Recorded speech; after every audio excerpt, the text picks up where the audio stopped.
with my guy Rody, and we were just talking, and like honestly, it's a similar feeling that I felt like for my Rams because I really felt like the Rams would have had a chance. And obviously, if the Packers win that game last night, your boys had a chance, man. That's a brutal feeling. I really felt like they should have won that game. I did not like what I saw from San Francisco. I did not like what I saw from some of the officiating down the stretch. And I just felt for your Packers, bro. I felt like they put up a good fight.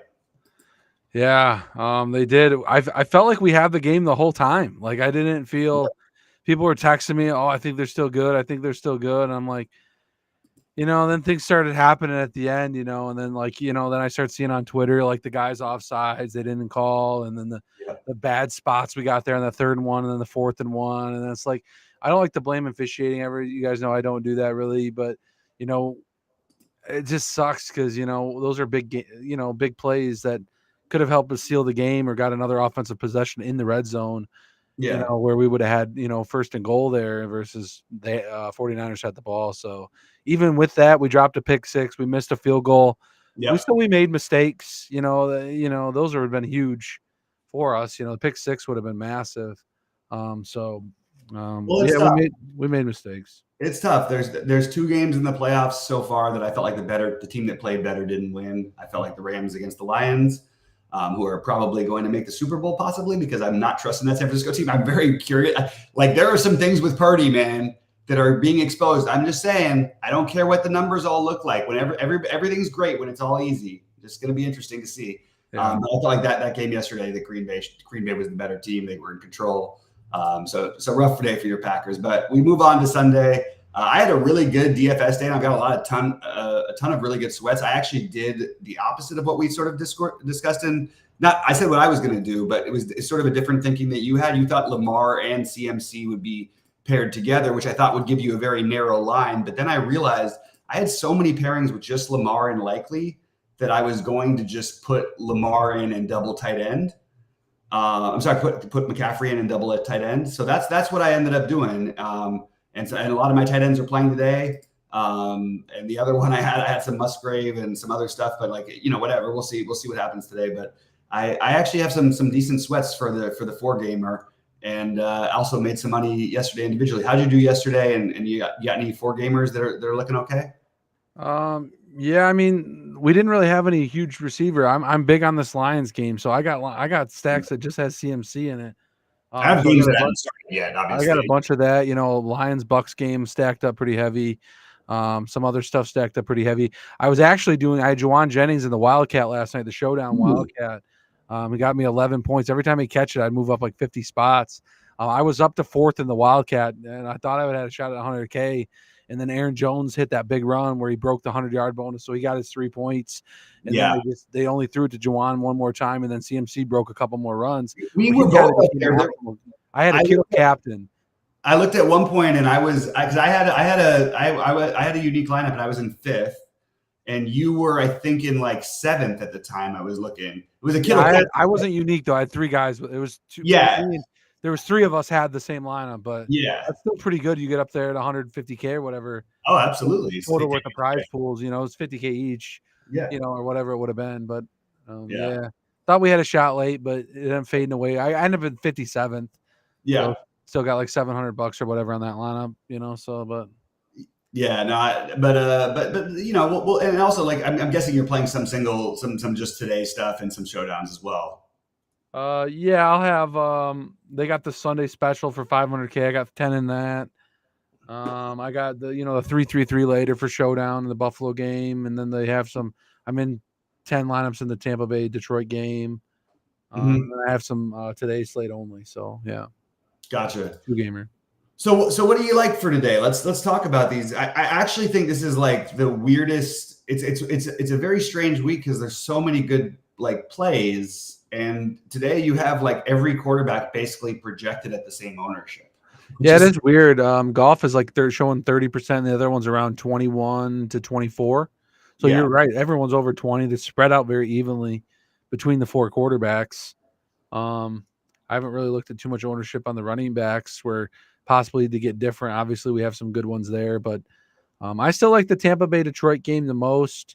It might be a little bit weather related, a little windy in Buffalo tonight, but Something just happened with my camera, by the way, but I hear you. I want to. I'm here though, so we're just gonna. I'll figure out my I camera. don't see you, but yeah, that's fine. I'm up here. Yeah. No, but so look, there's a lot to like in a lot of different ways today. I do want to say that if you're playing the 4-game slate, this is my strategy. Rody, you can please agree or disagree. I think this is more helpful of a conversation than probably what we're going to talk about DFS wise. What my theory is, once Lamar gets 39, you basically can't play a quarterback at the same price, is my thinking overall. It's so hard to duplicate those 39-point games as a quarterback. Josh Allen is the type of quarterback that can do it. Much harder for Mahomes, Baker, and Goff to. But so my way of getting everything that's not Lamar, I started switching completely off. I have so much less Josh Allen than I was going to have in the 4-gamer. I'll have a ton in 2-gamer. But on the 4-gamer, what I did was I switched all the way down because at least your lineup construction can be different. Like Mahomes can put up 30 and lose 30 to 39 to Lamar at the position and still be on the optimal lineup if the pricing works out a certain way. Does that make sense to you? Yeah. It's a game theory thing that I do all the time. It's like if you play if there's a basketball guy you have in some lineups and he put up like 90 fantasy points in the first game and he 9x'd his value or whatever, like you basically, when you're not playing that guy, just do everything avoid his price range. Don't play anybody near his price range because you're not going to duplicate that score. Does that make sense? Or am I reaching? No, I think it makes sense, but I was also already on the cheaper quarterbacks today. And you know, if they get to 30 points, you know, none of Lamar, the first couple games to me almost busted out. Really, CMC got there late, but like none of the pieces for like Zay or Likely really score like, you know, upside takedown numbers. You know, where we got Otten and Kelsey on the slate, we got Amon on the slate, Mike Evans, Godwin's very cheap, couple cheap players for the Lions today. You know, so if these games today go a little bit more higher scoring, but really the naked Lamar lineups would be what you would want to be really focusing on if you have any of those. Well, what I've got is Lamar, Likely, Kittle lineups just alone. And McCaffrey. Those 4 guys, that's a pretty good start, right? No, that's a good start. Likely's kind of a bomb for you a little bit, only 11. I thought he was going to get more, but you know, because he was 4,700. So I mean, he was a little priced up on the 2-gamer. I agree, but like the thing is, the people who play Kittle are most of the Kittle lineups are not going to have Otten in it, for example. Oh, you're definitely different. Oh, you're definitely different. You got that part. You're just going to have to hit big on some big upside points. I don't know how you end up filling the rest of that lineup out if you could get another stud or not, but it's a combination of Shakir, Shakir Palmer, which I think are all great plays, but like I think Mike Evans and Amon St. Brown could nuke the slate today, but I totally agree with you. I think that there's, and that's the other thing is that, by the way, I do have Amon-Ra in one of those lineups. Oh, that's good. Yeah. Okay. I ended up switching off of McCaffrey into the one, and I got to Amon and Amon Rice build type thing. Yeah, the theory for me became like, okay, once you nail the Lamar thing, because Lamar is going to be the highest scoring quarterback this week, 99% of the time, right? Yeah. Yeah. So you nail that play. My theory was, okay, well, let's just nail the 3 highest scoring plays. And I thought they would be Amon-Ra and McCaffrey. So that's what I went with. Yeah, I agree. I think both of those guys are good.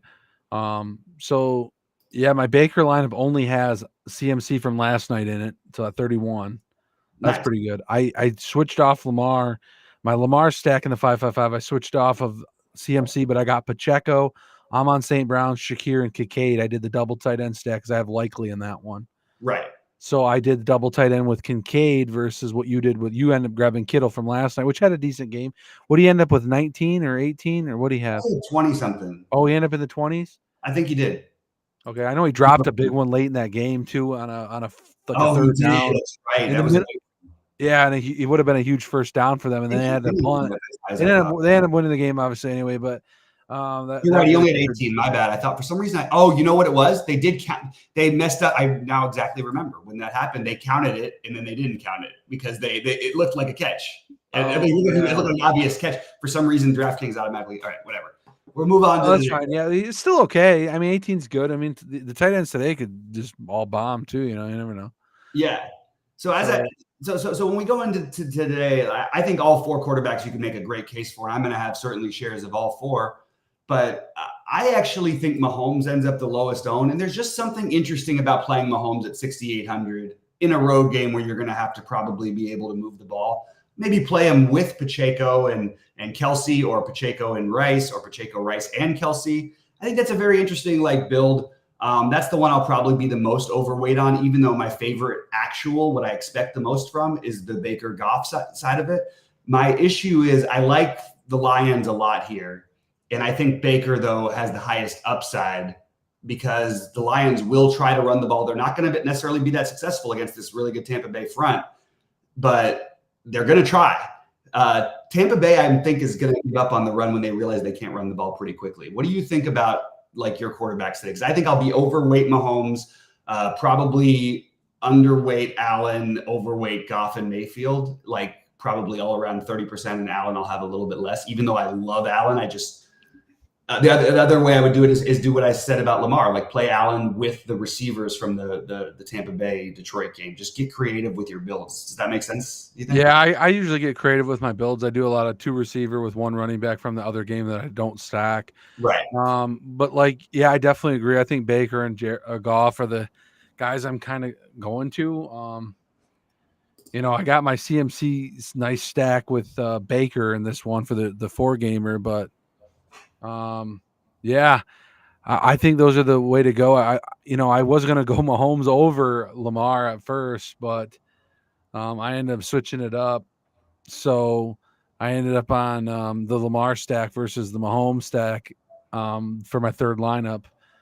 So I mean, I don't mind a little Mahomes. I'll probably get to a little bit of them, but I'm really off the Josh Allen 8K. I think I like the other guys a lot better with the stacks too.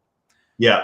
So I don't know. It's hard to talk about these 2 gamers because it's mostly we just talked a little strategy early on. I think was more helpful than who we're playing, because I mean, just kind of how you stack these games up is kind of how you're going to get different. Right. And the biggest mistake I made, I wrote it in our Discord. We were chatting yesterday. And by the way, it was a real fun Discord. I love the Sunday, the NFL Discord stuff, and people giving up on things too quickly, and everybody's sure this is happening, and all of a sudden the game changes. It's pretty hilarious. But also, I really enjoyed the Discord yesterday. But there's a lot of strategy that makes a lot of sense. And my biggest frustration with myself was that I didn't do exactly what I suggested, which is maybe just play Lamar and just play the passing game of Tampa Bay and Detroit, and play Josh Allen with Tampa Bay and Detroit passing game. And I think that's a really fair strategy. You know what I mean? You have all the rushing upside in the world. By the way, Houston was begging for Lamar to run it late in the game, which was weird. He just took advantage. And I think, it just makes sense. These guys can outscore the other quarterbacks by a ton. But at the same time, I really like the receiver. So play 2 Lions receivers with Josh Allen, play two Tampa Bay receivers and 2 Lions receivers with Josh Allen, and maybe you just play James Cook with Josh Allen. You know what I mean? There's a lot of ways you can get different with your builds that I think are going to be more valuable than who you're actually playing. But I do think there's some interesting plays to go over. So your quarterback that you're I said what I'm doing spread out wise. Is there one you're the highest on today? Probably Goff. I don't like how he's at 30%, and the Baker's a little lower, but Baker, Goff, and then Mahomes probably for me. Oh, nice. Some of my nice stacks from yesterday got Baker in it. I thought about switching one to Goff, but I really like the lineup, so I probably won't touch it. It's a Baker Evans stack. Yeah. With Montgomery, Brown, just to get different, and Reynolds. Kind of got 3 Lions got run backs in there with a Baker, Mike Evans, K-Dot, and Shakir, Chiefs D with CMC in it as well. So it's kind of what I like that one. So it's I'm on and CMC build with Baker. I like. Nice. And Mike Evans for what it's worth. I got to go grab the door for a second. Do you mind talking about your running backs, and then I'll yeah, we can switch over to running backs. I got it up on screen too. I got pulled up SaberSim just to give us a different viewpoint. Also, guys, if you see some text messages come across my screen, it's behind my camera video, but it's kind of weird looking. Your Baker stacks got CMC, Evans, Brown, James Cook, Bo Melton. Oh, Bo Melton got a touchdown. It looked good. In K-Dot in that. Oh, nice. I like that, Lando. That's pretty nice. I need to get rid of the phone link here, though. That's turn all notifications off for messages. There we go. You guys see my text messages here behind my picture. Single Saint Brown bring back. Yeah, I like that. I have a few of those too. I do have a few of those bring backs just with Amon in the Baker stack. I was just reading off my main Baker stack, which I really like. It's got 3 lines. If the game nukes, we get a high scoring game. Could see that game in the dome be a little bit higher scoring than the ones outside. So I have a very good stack. My golf stack's not looking so good. It's a golf Amon Laporta stack I did, but it's got I took a shot at Hardman, Chiefs D, but I got Zay Flowers, Singletary, and Gus Edwards in this one. Gus didn't do anything. He just got short of that first touchdown. That sucks. I had first touchdown score for Gus Edwards and money line for the Ravens. Then paired with a different parlay together. So I had that. Oh, if you're back, Bobby, I can't tell because your camera's not there. Yeah, I'm back. I'm sorry. I was answering some questions and I got talking about some lineups in the chat before I got to running back. But we can go to running back. Montgomery's going to be lower owned, guys. I mean, on the 2-gamer, it's going to be a little different. Obviously, he's going to have a high ownership just because there's just limited options. You got to fill 2 spots at least. People aren't looking to chase Edmonds, Allaire, but Ty Johnson. I mean, these guys could get in the game, but they do rotate. Latavius Murray could get in the end zone, but I usually stick to Pacheco's a guy that we really like. He's high owned. So maybe even pivoting to Montgomery or something would be the least option for ownership wise. But the other guys like Cook, Gibbs, Pacheco, and White are going to be really high owned today. And for what it's worth, it's good. They're all lead backs for their team. And, I do like the Pacheco call. I know we talked to Bobby like Pacheco yesterday a lot. So I am switching that one Lamar with Pacheco. So hopefully he does good in that Lamar stack that I got Amon and Pacheco in. So I'm liking that one. So we'll see how the day shakes out. You got anything on running backs, Bobby? Yeah, I just noticed also that I had a Lamar and Justice Hill and McCaffrey only lineup going, which is a weird stack. But I had Lamar, Justice Hill, which almost kind of got there. You know what I mean? You got a lot of Justice Hill there for a little bit. Yeah, Justice Hill was good. What did he end up with? I think he only had 10 fantasy points, but still, it's a differentiator. Better than Gus Edwards. I got him at 4.9 and 1. Yeah, he definitely outscored Edwards. Yeah. I got a nice Purdy McCaffrey Kittle stack with Justice Hill in it, unfortunately. Yeah. So I'm going to go with my hard take. And look, it's going to be wrong sometimes, guys. I just want to be very clear about this, but it's almost never with this Tampa Bay stuff. Tampa Bay, Tennessee, Detroit. I don't play running backs against these teams. I am going to just be, because of that, I'm going to be far overweight the Kansas City Buffalo. Now, it doesn't mean because it's a small slate and I'm going to have stacks of that game, I'm going to have some Gibbs and some Montgomery and some White. But it's going to be less than the field. I promise you that by a lot. And I will be well overweight on Pacheco and James Cook. I also will get creative in the showdown. Well, not creative. It's in the showdown. I will play Clyde Edwards-Helaire. And actually I will throw him into a lineup or two along with Chase Edmonds into a lineup or two if he's available. If Chase Edmonds is not available, I actually do think I'll end up with a little more White than I was planning because the amount of work is just going to be hard to duplicate for any of these guys, except for maybe Pacheco.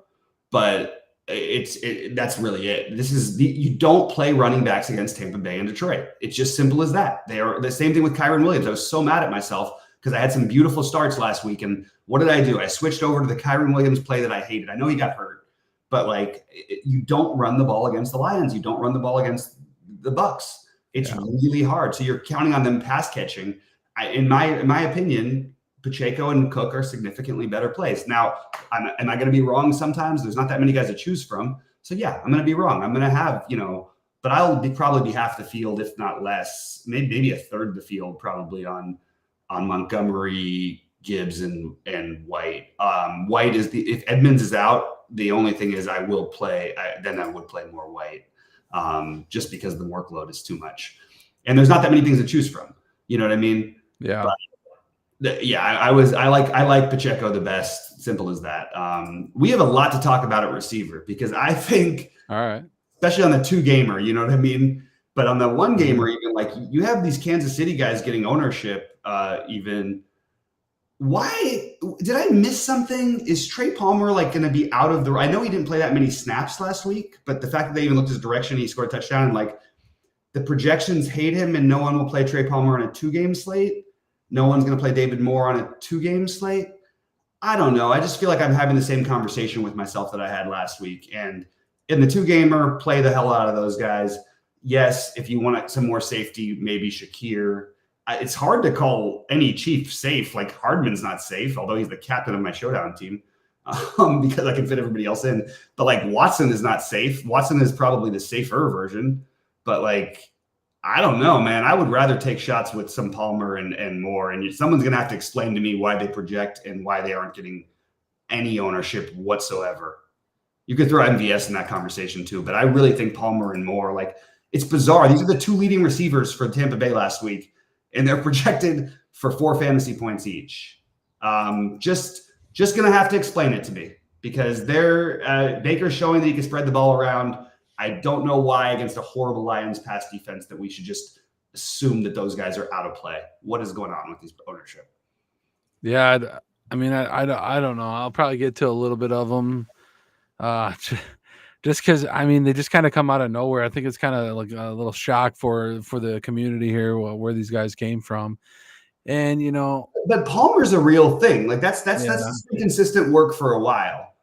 And now we're talking. But you just see these three receivers get like, you know, anywhere from 10 to 15 fantasy points. Like you just don't feel like, I mean, that's good for a cheap guy, obviously, but like people just don't see the upside on him like you do Mike Evans, Amon, Rice, Diggs, Godwin. You know, Godwin's had upside games.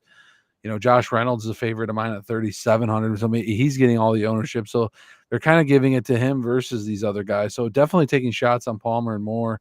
You're going to want to mix those guys in because the other 3K guys like Shakir and Reynolds and Jameson Williams get all the love today. Well, they forget about these other 3K guys today. Yeah. So, yeah. So definitely I'd build some stacks with those guys in it. I don't know. Well, but so for me, it's more of a continuation because that was the thing I did to get different. But I actually thought Palmer, like, I just thought the projection was, I was convinced the projection was going to change at some point. Like, it seems too low. Why was he projected for 9 fantasy points last week? He scored 14. I know it was on one play or 11, whatever it was, 13, whatever it was. It was more than he was projected. And now he's projected for 4. I just don't understand it. Like there's something that I'm missing. Meanwhile, though, I would say that if you can play either Cade Otton or those guys in the flex, I think Cade Otton is the better play than those cheap receivers. Would you agree with that, Rody? Yeah, I think, man, I don't know. Cade gets a lot of work. Baker likes throwing to the tight end, so I like Cade a lot. Yeah, so I think he's the better play. Yeah. Yeah. MJ's asking Jameson or Palmer. I think Jameson is clearly the right answer. The thing is, Palmer, though, becomes a great tournament play because of Jameson and Josh Reynolds' love, right? Because he's it's literally a projection based. I mean, it's one play. You're asking Trey Palmer for one play, or if you want to throw David Moore in the conversation, asking for one play. And that is very doable against a Lions team that gives up big plays in the passing game. That's all you need. You don't need much. You're never out of it. You know what I mean? You could be late in the fourth quarter and you still might have a shot to get there, just like it got there last week, because he is going to get snaps. They're going to run some plays for him, and they're going to take a shot or two for him. You hope he hits that one. I agree. I like it. Yeah. All right. So let's talk about some tight ends. What do you have? Because I went overweight overall, basically all tight ends, because I just double tight ended everything.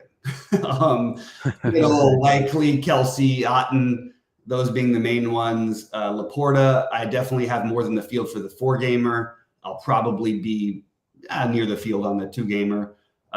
Kincaid, Otton is Knox. I didn't play on the 4-gamer at all. Neither did I play.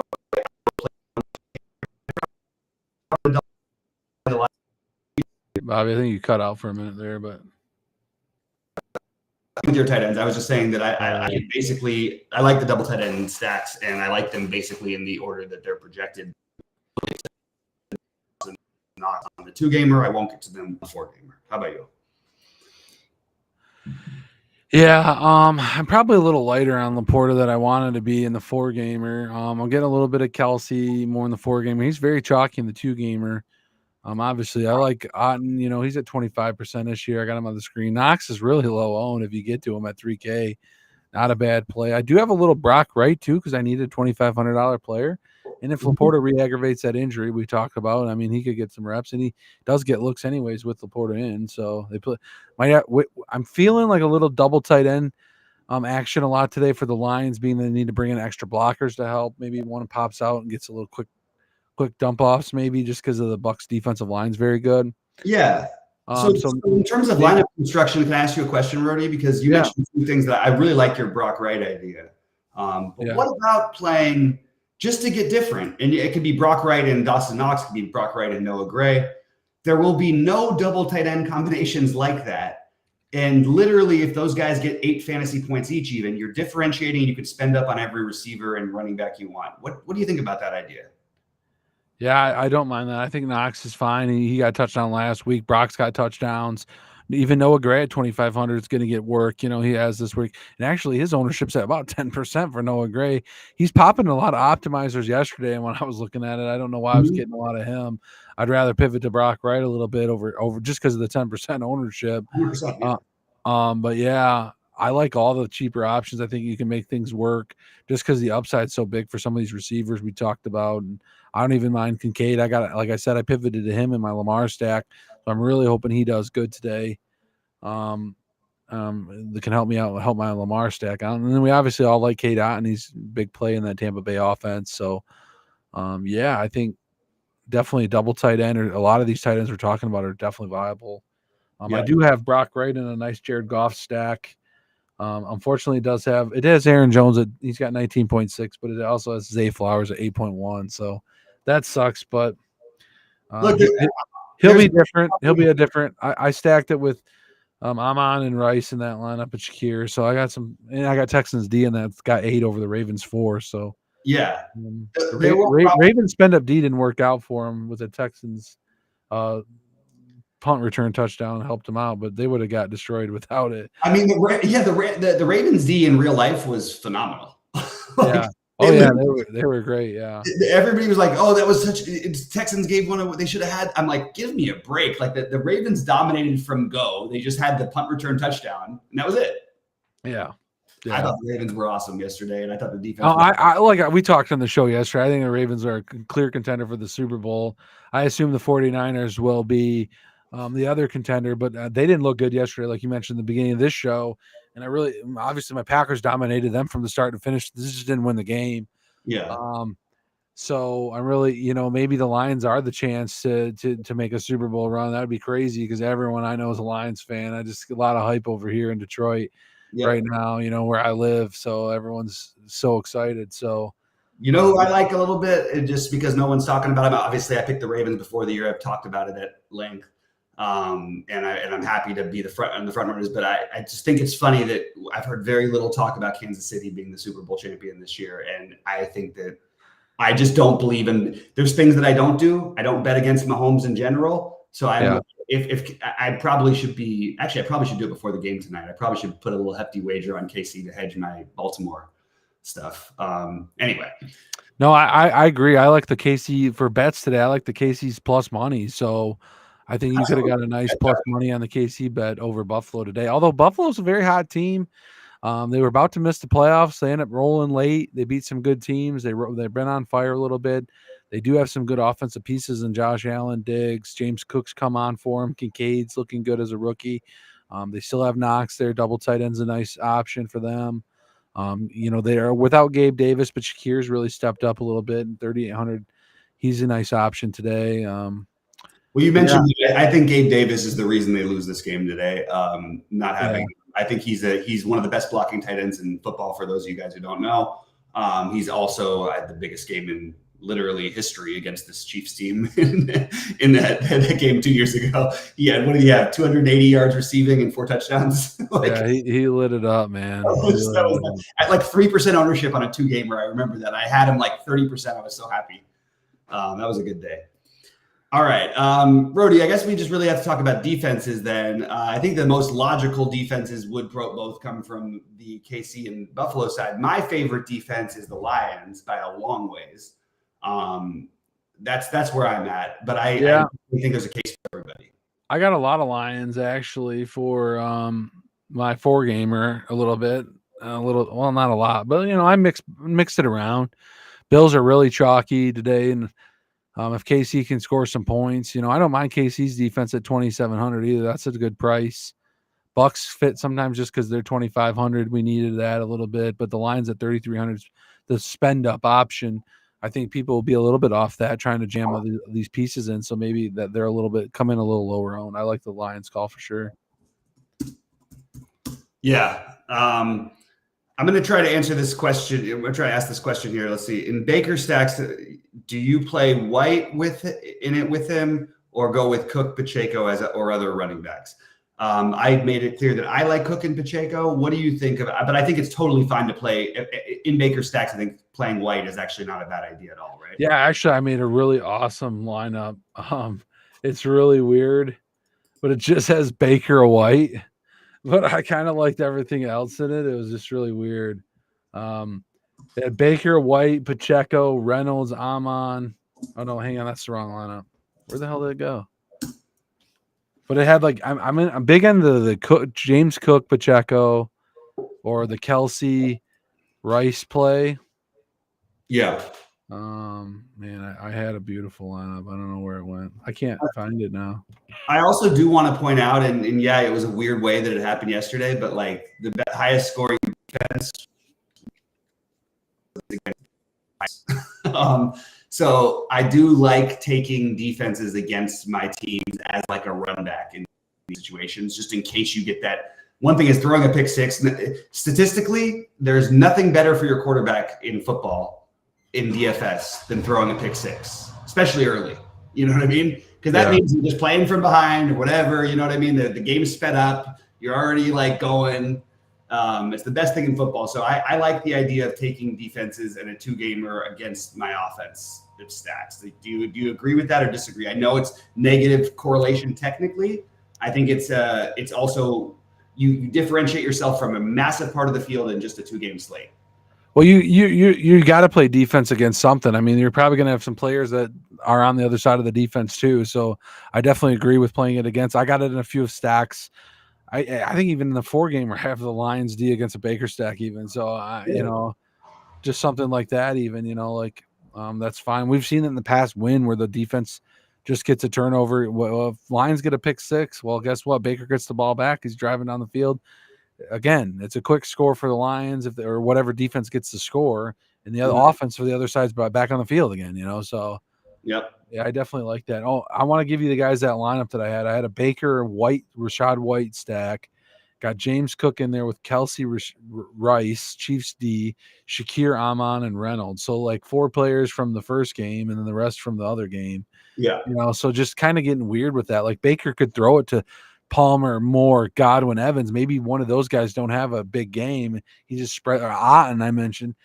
He just spreads it around, and then maybe White gets a dump off from him and scores, or White has 25 or 20, and then the other game's new. So you just kind of want to build a little different today on these 2-gamers. Mm-hmm. I do a lot of like Kelsey Rice and Cook, the 2+1 I talk about all the time. A little bit. I know I got Chiefs D in there too, but just some of that weird kind of roster construction. Yeah, if this is the week Stephon Diggs goes off, I probably am gonna it's gonna hurt a lot of my wallet because I have been doing since Buffalo's been hot and Stephon Diggs has not caught a touchdown in that time, not one. I have loved fading this, and it's made me a lot of money. It's saved me a lot of money.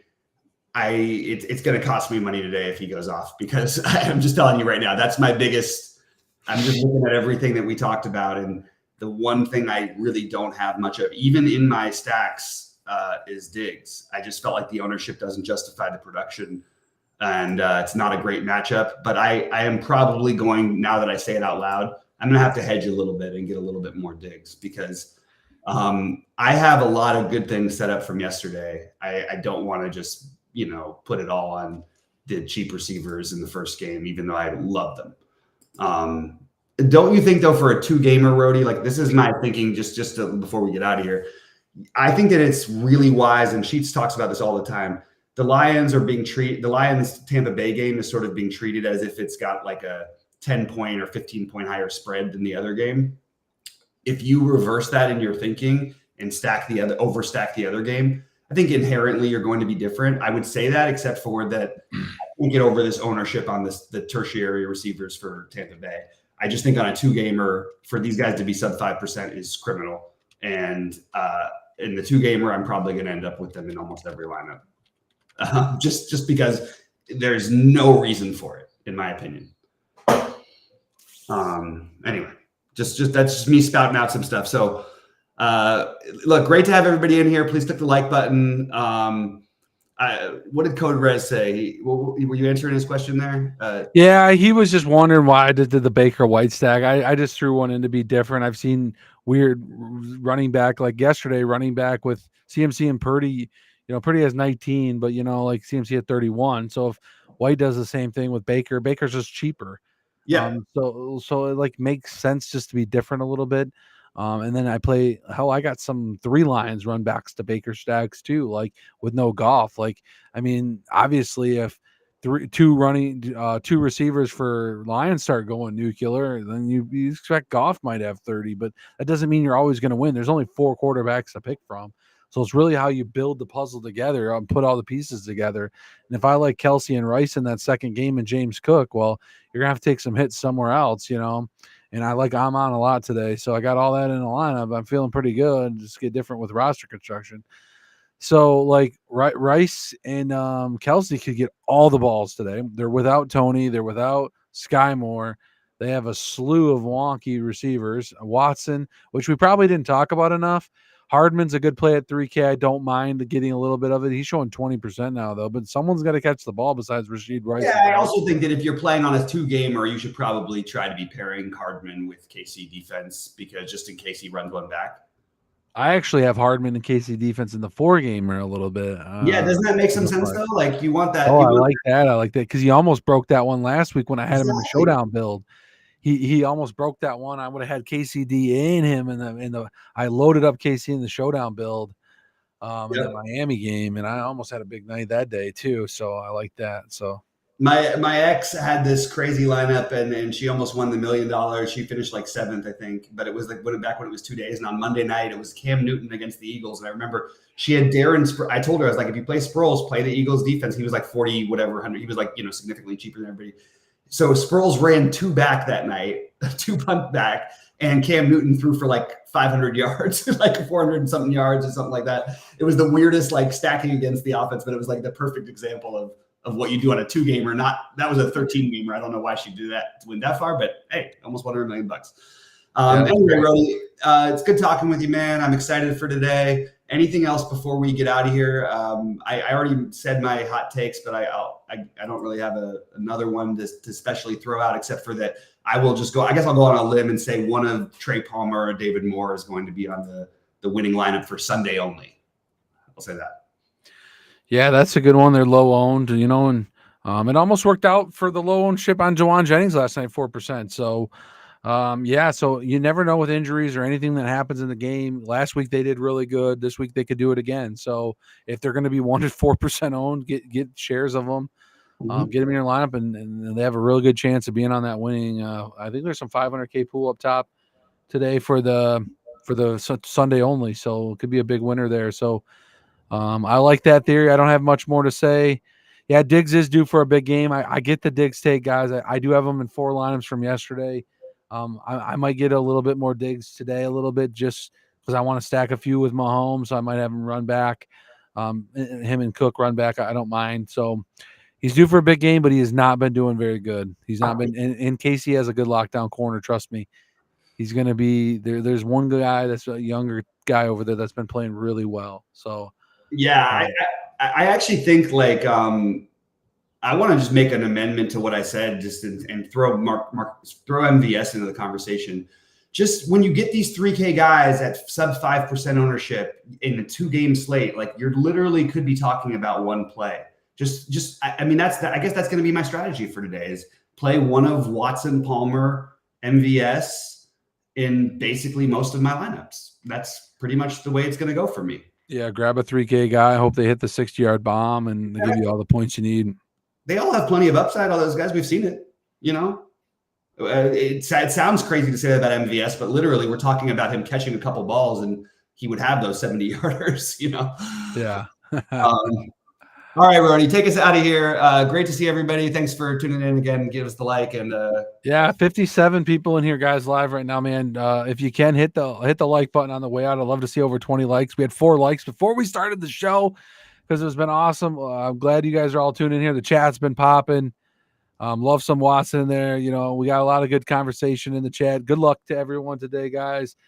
I'm gonna have to say go Lions because it's gonna hype up everybody around me. And I live in Michigan, so I hope they pull it out, and I hope they beat the 49ers next week because I'm pissed at them. So go Lions. Couldn't lose. That's my only reason I'm not that upset that the Rams are out is that my Lions are a team I really like. Yeah, and they've never been to a Super Bowl, so we really got to hope that they make it to a Super Bowl in the Super Bowl era, since the Super Bowl era. So as always, good luck, guys. Jump in our Discord, Code Red, if you got one. If that question is, do you play 1 QB or 2 in 20 max?